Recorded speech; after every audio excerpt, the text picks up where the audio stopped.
Good morning.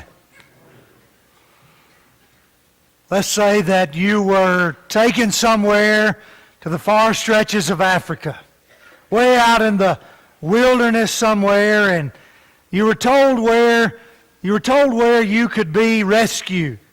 You were given a map to get there. They've created TV shows like this, right? But you had to find your own way to the rescue point.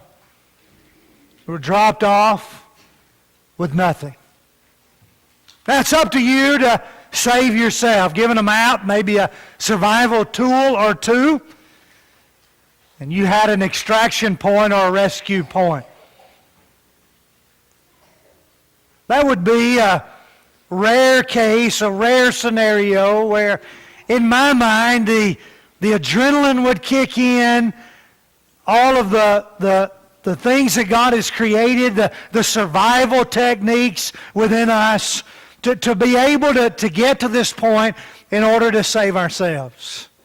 Probably some things we could do in a setting like that we couldn't do any other time, just because our bodies would kick in into overdrive, so to speak, and help us to save ourselves.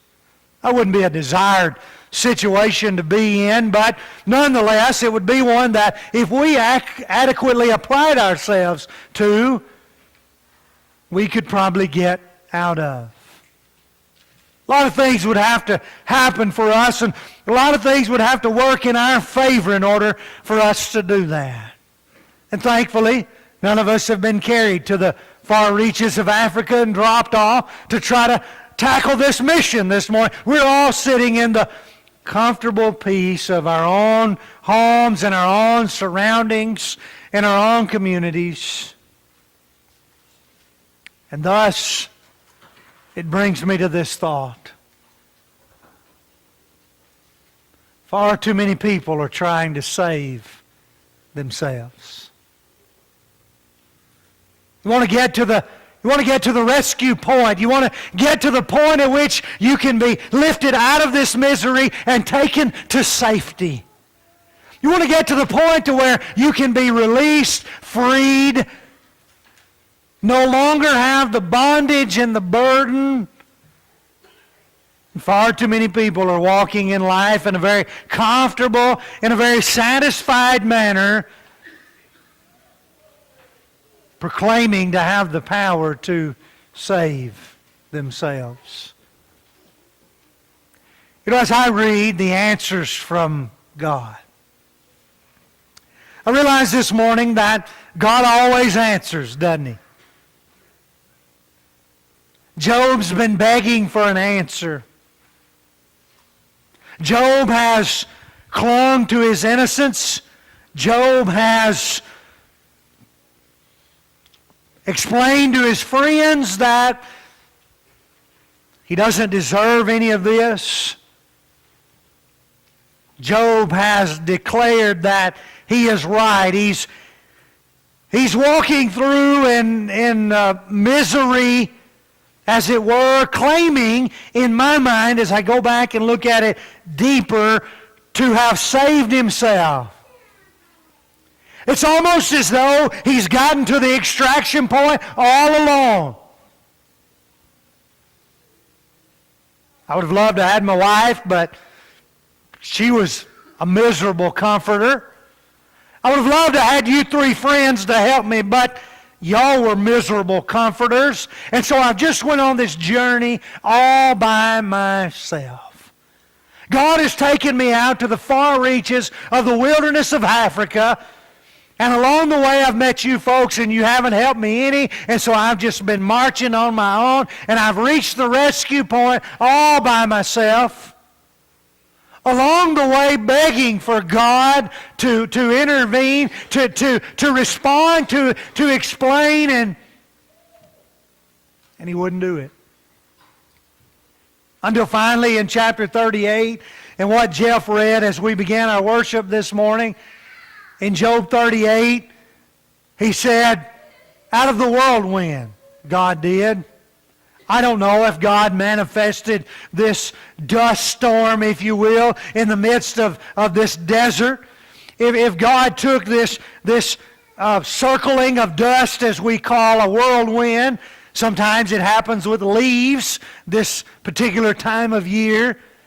And if God manifested this storm of some height, the NIV actually says storm, if you're reading that translation. But from this manifestation of God's presence, God speaks. From this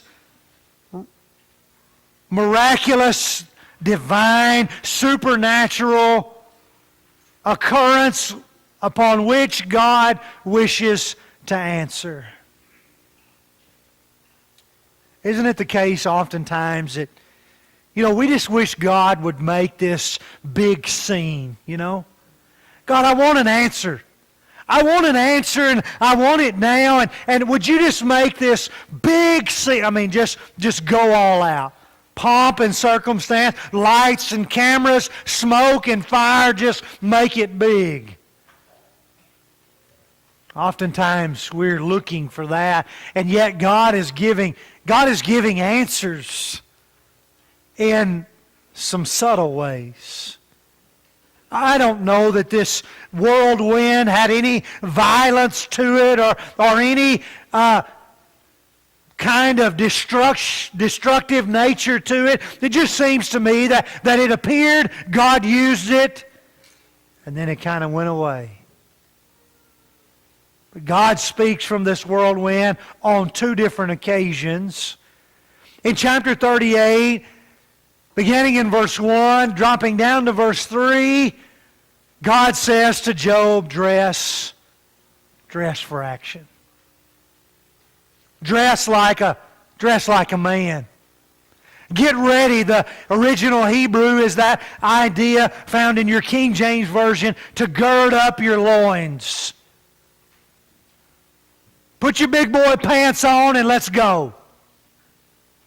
Pull your boots up by the straps and get ready.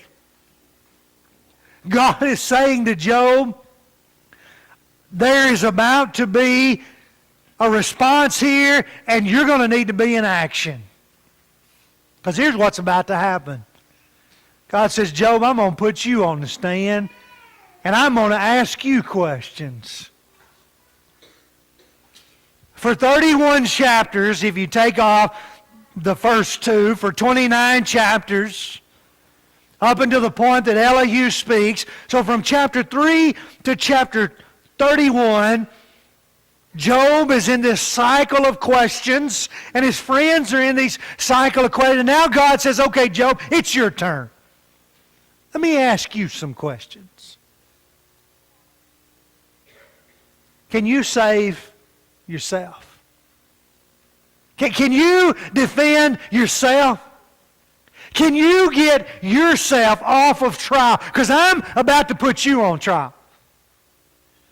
Can you imagine the God of heaven sitting on the throne? And for all of this time, I don't know how much time has passed, but for all of this time that these four men have been together, and now Elihu, and all the time that it took for him, for God to be listening and to hear question after question and accusation after accusation, and Job is just saying, God, would you come to the courtroom?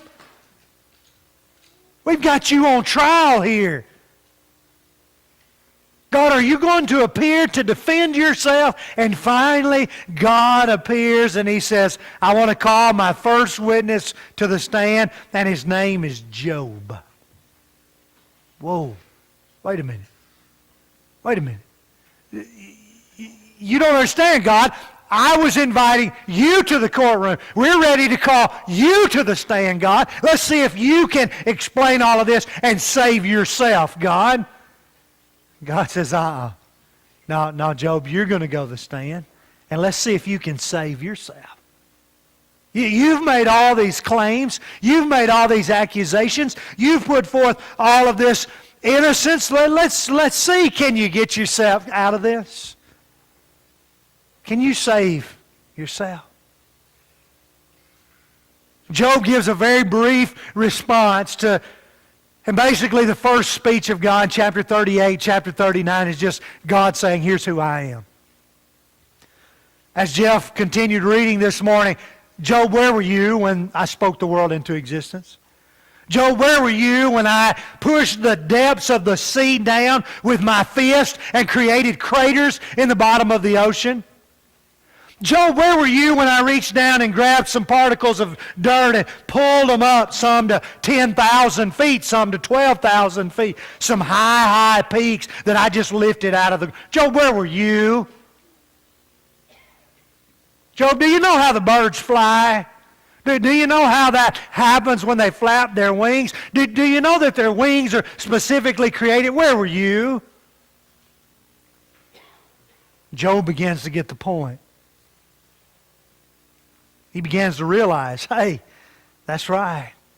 You see, God is asking questions. Job is sitting on the stand, and Job is slouching in the seat now.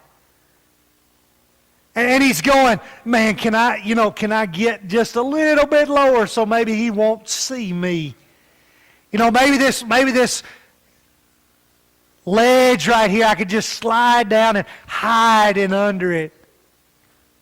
And so as he's doing that, when you flip over to Job 40, and you come to the 6th verse and 7th verse, God begins to speak again. Job is kind of slouched down. He's got real quiet, and he's not really talking into the microphone because he says, God, you're right. I need to get out of this somehow. I've got myself in a pickle. But God's not through. No, God says in Job 40, beginning in verse 6, again, still from the whirlwind, he says the same thing he says in 38:3. Dress for action. Dress like a man. Gird up your loins. If you're going to claim to be that, now let's get ready to go. I mean, you're making all these claims, Job. Now let's see you. I used to love it as a kid when some other kid thought they could do some mighty, mighty things. Now you got to realize that you're looking at probably one of the biggest smart alecks that ever lived. And I got to be just quite honest with you. When I read Job 38 and 39 and Job 40, and God forgive me, please, but I read it through my glasses, you understand. And I got to tell you, if God is a smart aleck, boy, he was doing a good job at it in these 3 chapters. Because, I mean, he is just... I used to love as a kid when some other kid thought they could just... And finally I'd go, well, you know what? Just do it. Just do it. If you think you can do it, just do it. Show us. Just show us. If you think you're that strong, then just prove it, big boy. Oftentimes I was the big boy that wasn't as big as I thought I was, right? And somebody'd say that to me. Well, that's the occasion. God's saying, Job, you think you're a big boy? Just prove it. Save yourself if you think you can do it. And then you come from verse 8 and following. After God says what he said in chapter 38, he begins in verse 8 of Job 40. And he says, Job, you going to put me in the wrong? Well, now, when you claim innocence,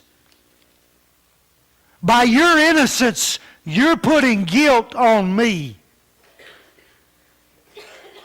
Well, now, wait a minute. I don't know that I ever said that, did I? God says, Job, you're claiming to be innocent. You're claiming to be right. And thus, by doing so, you are accusing me of wrong. God says, you want me to answer? Okay, here's my answer. My answer is, who gave you the right to put me in the wrong? Who gave you the right to accuse me? Who gave you the right to make these accusations, thus putting me in the wrong, that you might be in the right? I just get fascinated today at people who know more than God. We have some really smart people in our world today. And I realize that. And some have become, in their minds, so smart that they're smarter than God. I'm not sure that Job thought that way necessarily. But to illustrate the point, think of someone who's got it figured out better than God. That's what God's asked. Job, do you have this thing figured out? Well, if you do, then I'm wrong and you're right. Now, who's going to be as bold as to say, yeah, God, you're wrong, I'm right? Some people are. Because of your claim that you might be right, you have put me in the wrong. He says in verse 9 of Job 40, you got an arm like me. Obviously, arm here in the Hebrew suggests that of strength, of power. You know how we do, right? Us guys, we flex our muscles, right? You as strong as me? Let me show you my arm. Show you my muscles. Do you have an arm like God? You see, you're in the courtroom, and God is asking the questions. And Job's sitting on the stand, and he's saying, Job, are you as strong as me? Do you have the power that I have? How about the voice? Do you have the voice that you can speak? How about I just step out of this whirlwind for just a moment and hand the whirlwind over to you? Can you speak out of it? Again, I must admit that my smart aleck attitude might get in the way a little bit here, but I just see God saying, okay, Job, you just take over. What can you do? Can you do like me? I mean, I'm speaking from a whirlwind here. Can you do that? Of course not. Are you as strong? Of course not. Can you save yourself? Try it. It seems as though you are. Verse 10. If you're going to, then here's what you must look like. You must be clothed, you must be adorned with majesty and dignity, with glory and splendor. Steve read Psalm 96 a while ago. I encourage you to go back and read that short psalm. Read Psalm 93 and listen to the words of the psalmist in describing the majesty, the dignity, the splendor, the glory. All of these things are attributed to God. All of them are given as God attributes. Nowhere does anybody say of another person, you are just full of majesty. We don't speak of that in human terms. You are just full of dignity. You are clothed with glory, splendor. No, when the Bible uses these words, it uses these words of God. Job 40 and verse 10. It uses these words to describe God. It uses these words to explain the status of God in contrast to the status of mankind. Job, if you so are what you claim you are, then manifest these things within yourself. And obviously the point through all of this is, Job, you can't do it.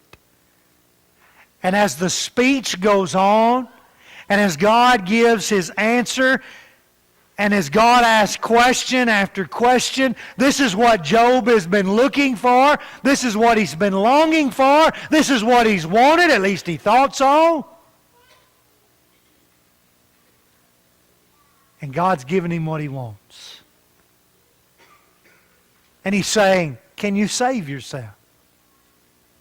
Can you release yourself? Can you get yourself out of this accusation and charges? If you're going to have to clothe yourself and to adorn yourself with these type of attributes. And He can't. Verse 11. Pour out the overflow of your anger. God, are you implying that I'm angry? Yeah, that's what I'm implying. I'm implying that you're angry with me. Job, I've seen it. I've witnessed it. I've seen your attitude. You're upset. Maybe he's got a right to be. I mean, you could make that case, and so could I. God says, let me tell you what to do with your anger. Take your overflow of anger and look on everybody who's proud and abase them. Wipe them out. Clear them. It goes on in verse 12. Look on everyone who is proud. Bring them low. Bring them down. Abase them. Wipe them out. Destroy them. Get rid of them. God says, I tell you what, Job, here's how you can channel your anger. You go and you find everybody who is proud and you put them in their spot.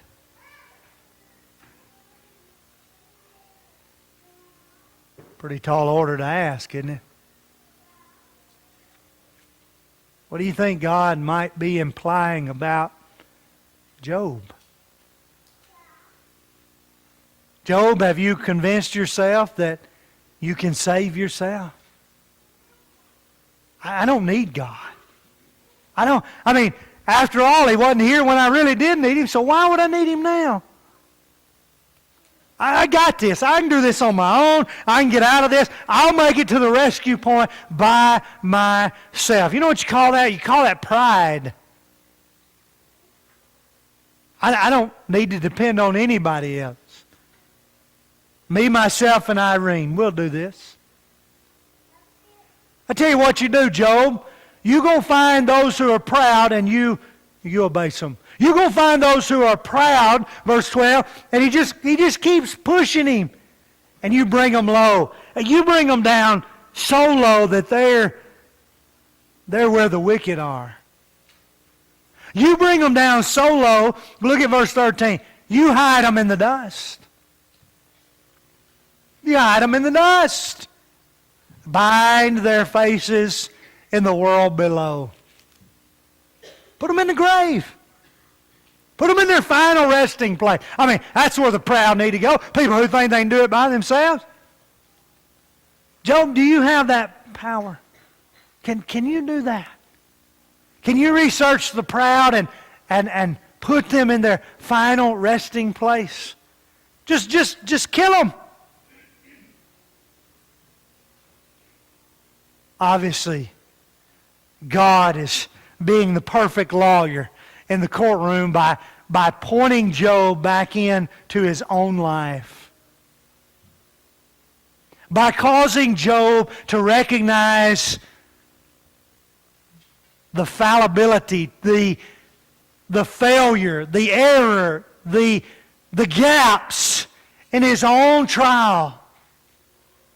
Job, you haven't thought all this out. Job, you haven't realized. Job, you haven't stopped to acknowledge that I am still God.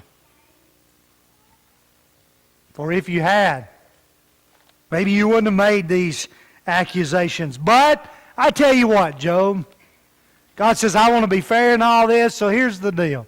Look at verse 14. You go do all this.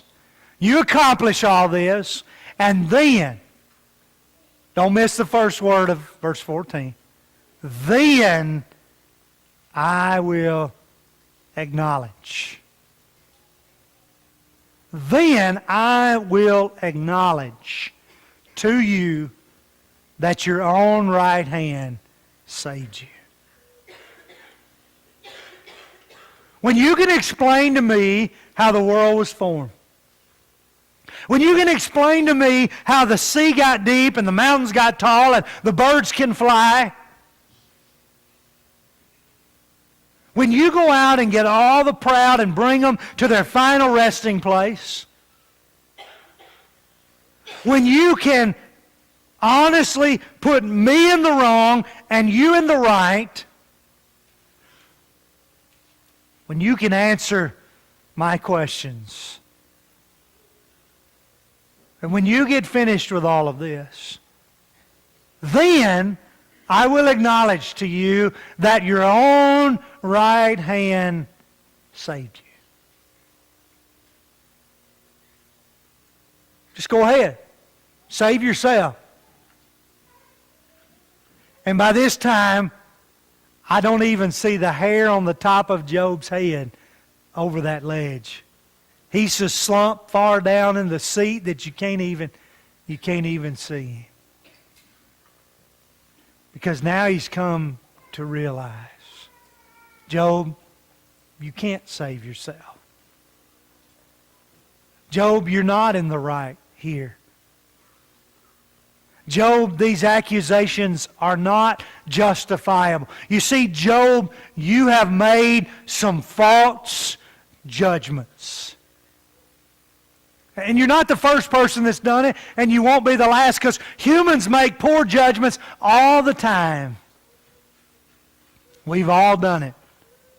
Sometimes it's because we don't have enough information. Sometimes it's because we have wrong information. Sometimes it's because we're just refusing to listen to God, thinking we can get our own selves out of it.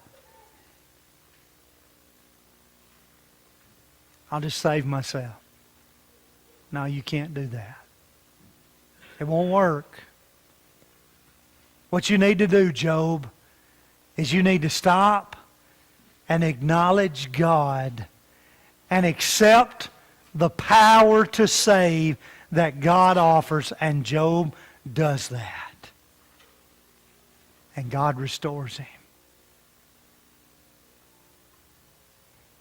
Isn't it easy to get comfortable in life? I got all this under control, don't you? I got it all figured out. I know how to handle it all. I'll take care of it. We live in a big boy society where nobody else cares about you but you, and you just take care of yourself. Unfortunately, that creates a mindset that leaves God out. We cannot save ourselves. Our right hand is not strong enough by its power. We are not able to put God in the wrong by putting ourselves in the right. No, we can only be right when we put ourselves in God's right.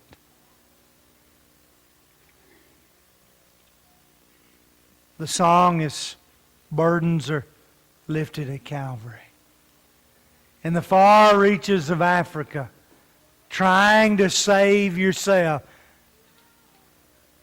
Let us help you eliminate the burden, can we? God wants to help.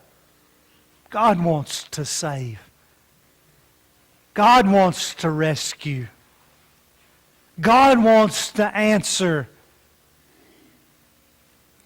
Quit trying to save yourself and let God work His saving power in your life. Maybe it's not that you're comfortable at all. You may be miserable.